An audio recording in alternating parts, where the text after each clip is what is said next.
lesson this morning, and what was the events and how we got to the place that we got to this morning.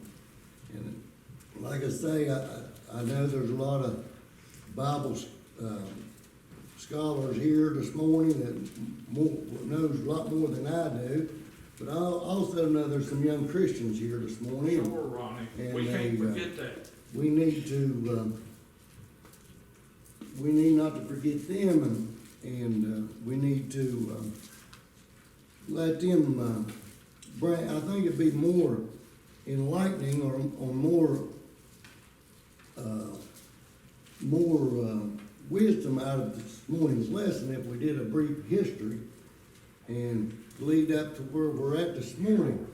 So we know that in the Bible that God, the Hebrew children of Israelites, they turned their backs on God, and they broken His covenants, and they went to idol worship, and God sent many a prophet and many a preacher to them, and preached to them and prophesied to them, and they wouldn't heed to it. And so God allowed the Babylonians to come in and destroy and take them as captive.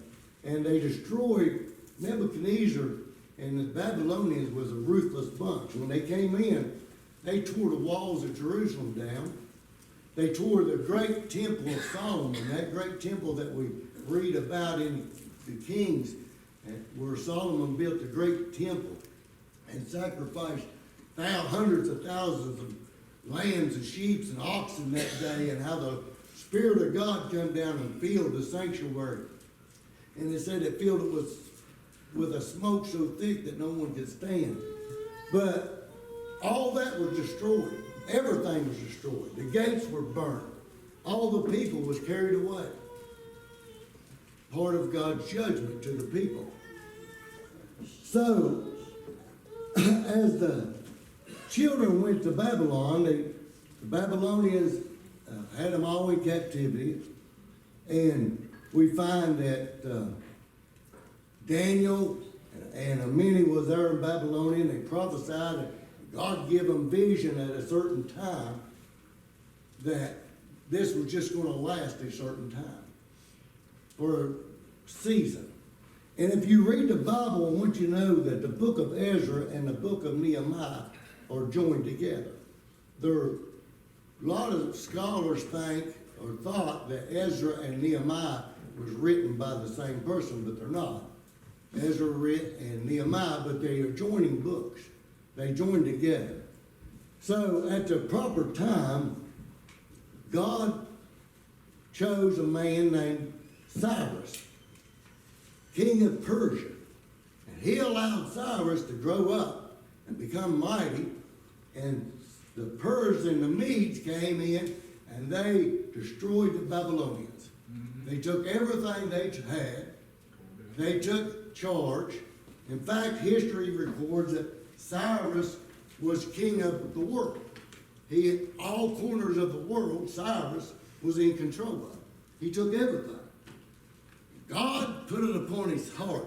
We read in Ezra that said Cyrus, the king of Persia, so the word of the Lord by the mouth of Jeremiah be fulfilled. God's sturdy spirit. God's sturdy spirit, he made a decree and a proclamation. He said the God of Israel, the Israelites' God, is the only God. He is the true God.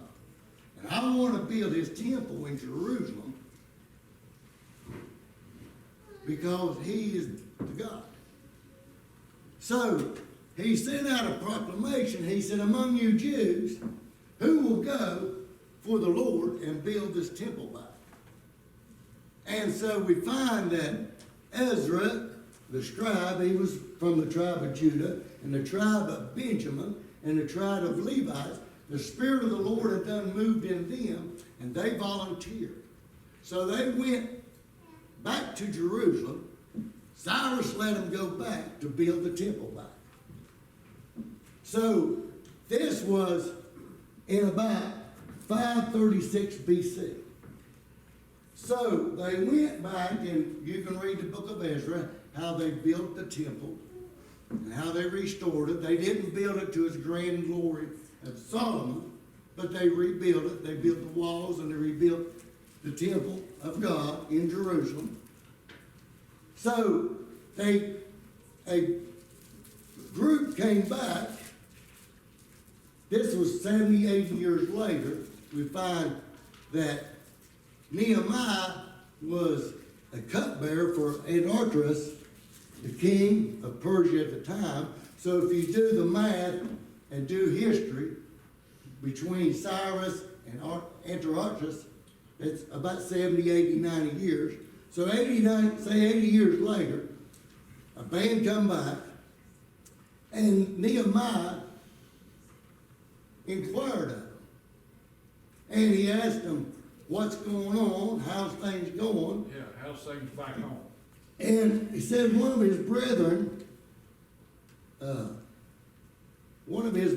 told him that Hannah said concerning the Jews in the province, said they are of great affliction and of reproach. For the walls are broken down, and the gates thereof is burned with fire. Said they're under reproach. They have no protection. All the gates, all the walls is tore down. Yep. Destroyed. Basically, he's saying everybody's just making fun of them. Yeah. So we find that Nehemiah in the first chapter, the first thing he done, he said, when he heard the news, said he fasted, he wept, then he mourned, and then he fasted for a certain amount of days. And it says that this was in the month of, and I can't pronounce it, but if you do the Jewish calendar, it's in the month of November, December. So he prayed, fasted, mourned, and wept. And then in April, he said he was standing in front of Artaxerxes, the king, because he was the cupbearer for the wine. And he said it never before, ever before, that he'd been sad in front of the king. And the king asked him, he said, why is your countenance sad? I can see that you're not sick. Because the cupbearer had to sip the wine and test it and make sure it was all right for the king. Because people tried to poison him. People tried to do him harm. He said, I know you're not sick. Why are you sad? Ronnie, I don't mean to interrupt you, even though I did, but I've thought about that so many times. You know, you see people that's all the time down and out. Mm-hmm.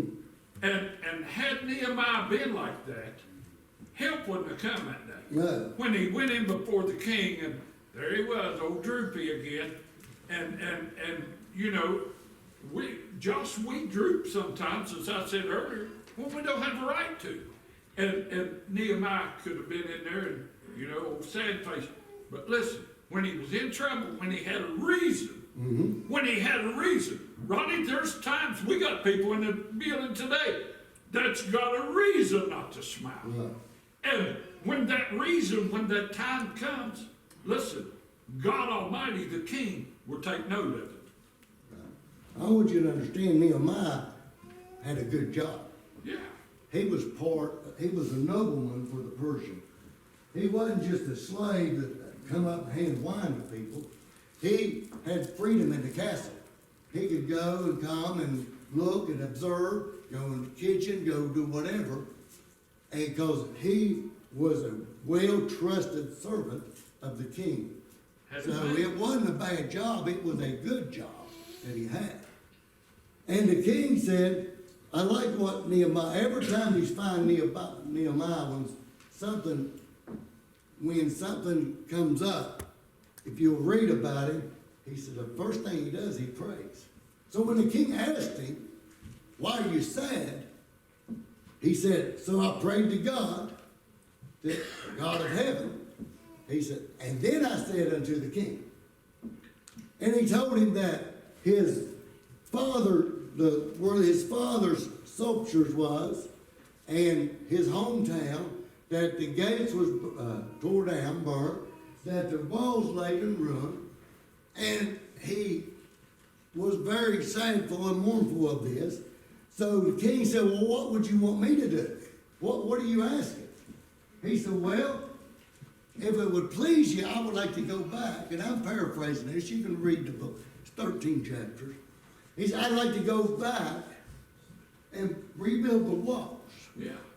And he said, I would like you to give me letters of authorization to every governor, to every providence that I have to pass from Suzanne to Jerusalem, so that I can freely pass by.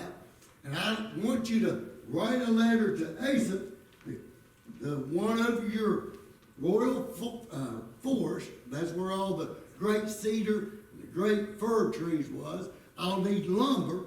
I'll need to cut beams for the gates.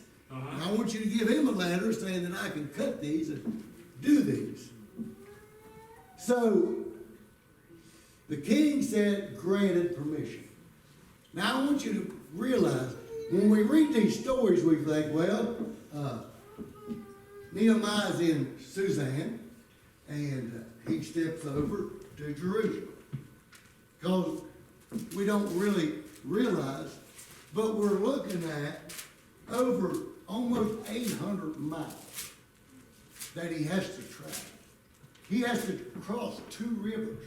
He has to cross the Tigris River and the Euphrates River, and he has to travel 800 miles to get to Jerusalem.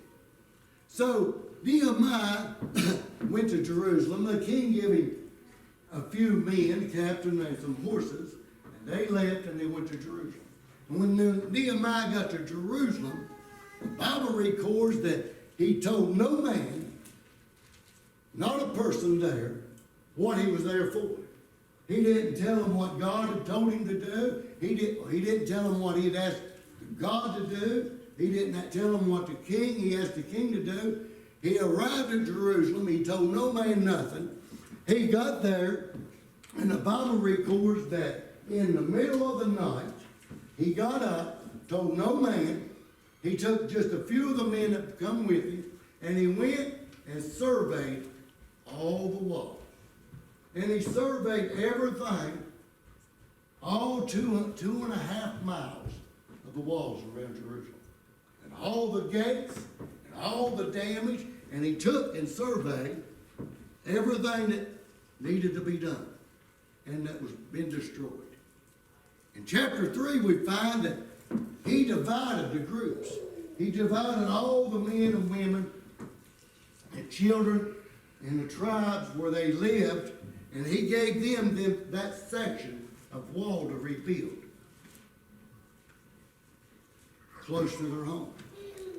So he organized this group. He organized the whole work group, and they started building the walls.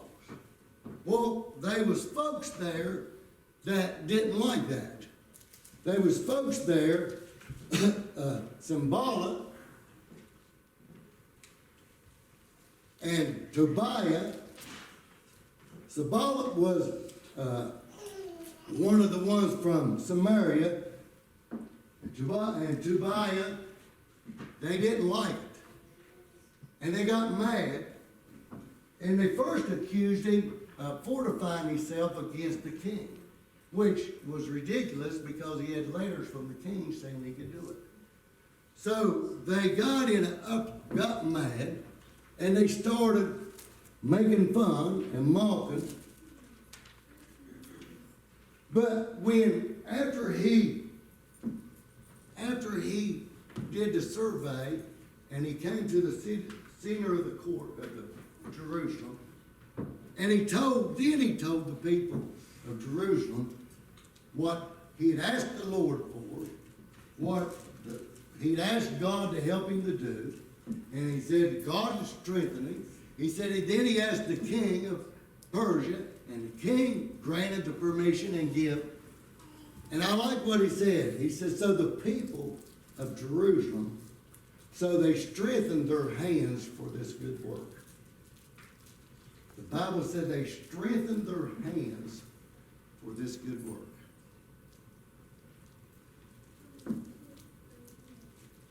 They came together in one mind and one accord for a good work.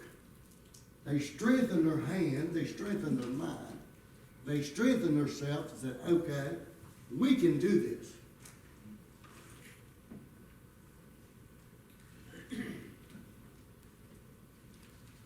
So we find that when they started working on this wall, Tobiah and Sanballat got mad, and Sanballat said, what are these feeble Jews think they're doing? Said,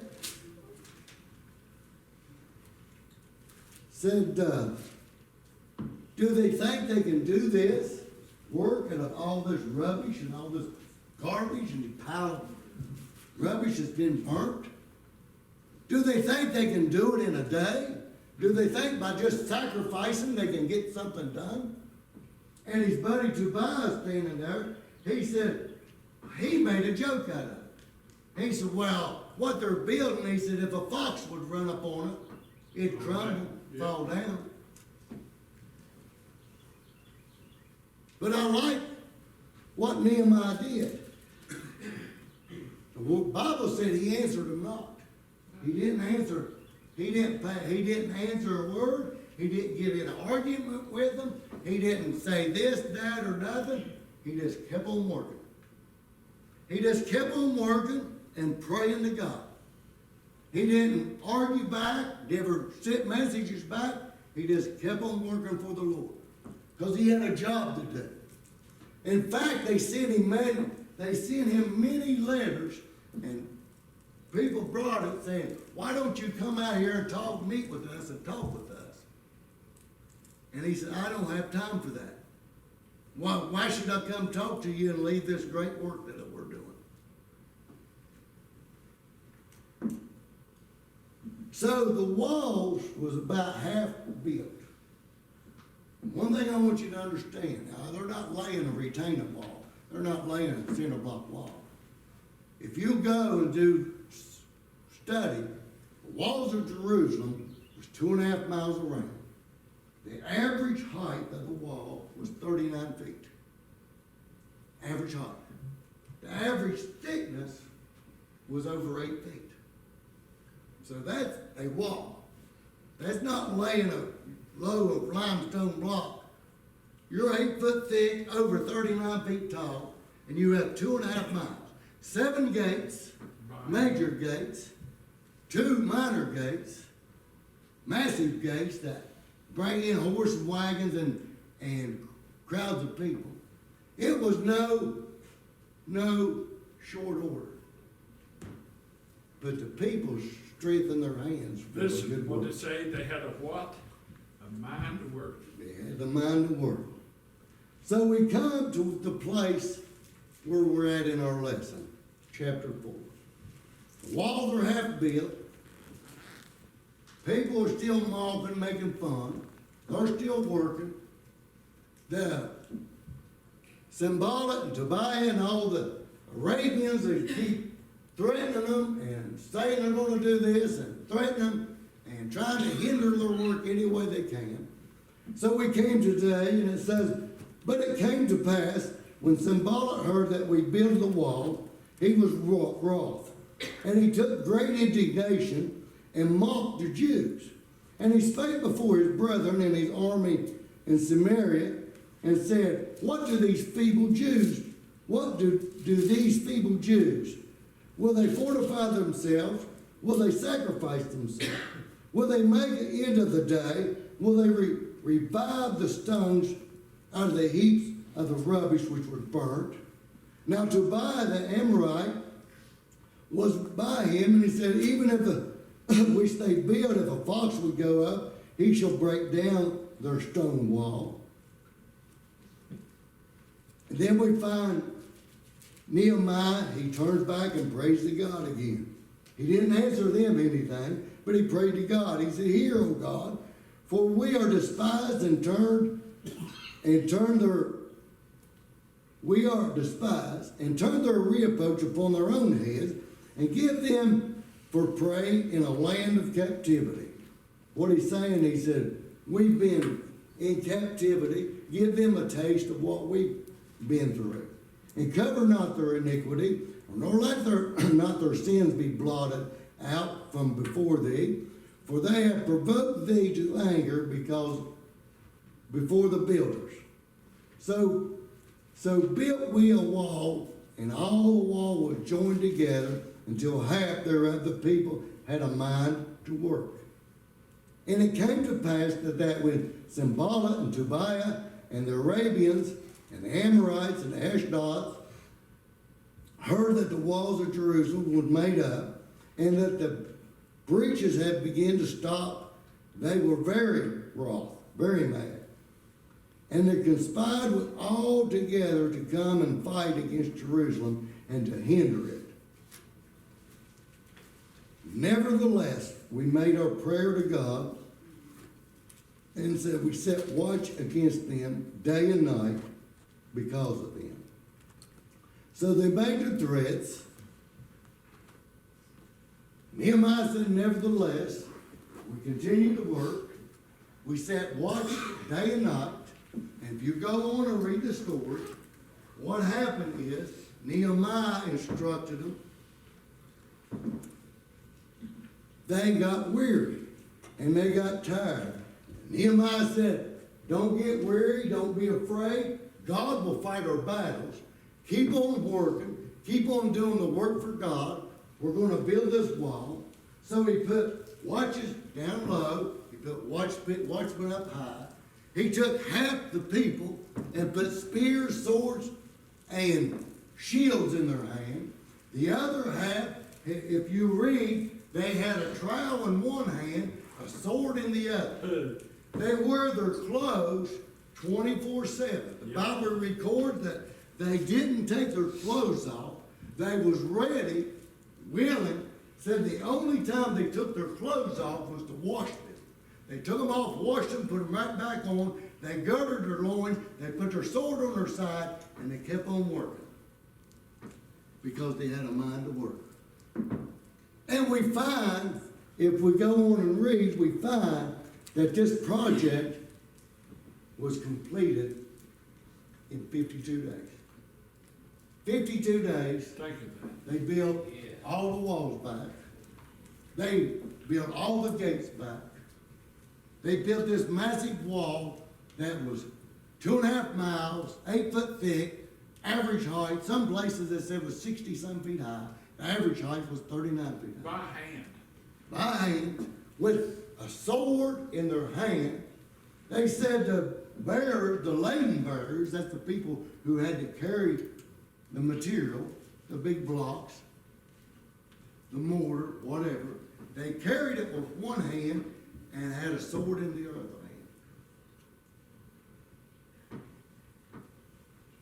hand. Nehemiah is one of the great, even though we call it one of the minor prophets, Nehemiah is one of the great examples for the church today. God has a work for each and every one of you. It might not be a great work. See, you notice that God didn't send Nehemiah to Jerusalem to preach. He never sent him to prophesy to the people. He never sent Nehemiah there to testify and to preach to the people or hold a revival. He didn't send Nehemiah there to proclaim God's word. Nehemiah went there to build a wall. But it was important. See, the wall of Jerusalem wasn't just for protection and fortification. Jerusalem was a city of the Israelites that David and Solomon and the world looked upon, the God of Israel, It was set apart. It was something to behold. It was a place that the world looked upon. And with the walls to shambles and the gates torn down, it brought Nehemiah, said it brought reproach upon God. Not him. Not the people of Israel, but unto God. So he went there with one purpose, to build a wall. I don't know what God's purpose is for you today. God's purpose may be for you just to be here every service and to sit in your seat and say amen, or just be here so somebody else can see you. I'll never forget when I got saved, when I gave my heart back to the Lord. Of course, people knows my dad. He set me down. He said, I got some things I want to tell you. I said, all right. He said, first of all, he said, the best decision you've ever made in your life. You'll never regret giving your heart and life to Jesus Christ. He said, but I'm going to tell you now, not everybody is going to like your decision. Not everybody you meet or everybody you know is going to be happy for you. He said, but God has got to work for you to do. And you are to do it. Some people ain't going to like it. He said, some people's going to criticize you. Some people's going to say things about you. But he said, don't pay no attention to them. He says, keep your eyes on Jesus. And that's the best advice I can give you this morning. God is going to work for you to do. There's people not going to like it. There's some people may ridicule you. There's some people may mock you, make fun of you. But you're not to argue with them. You're not to debate with them. You're not to get in conversation with them. Nehemiah gives the example. He just prayed to God and kept on working. And that's all we need to do today. Keep our eyes on Jesus, keep praying, and keep doing the work, whatever it may be, that God has set forth you to do.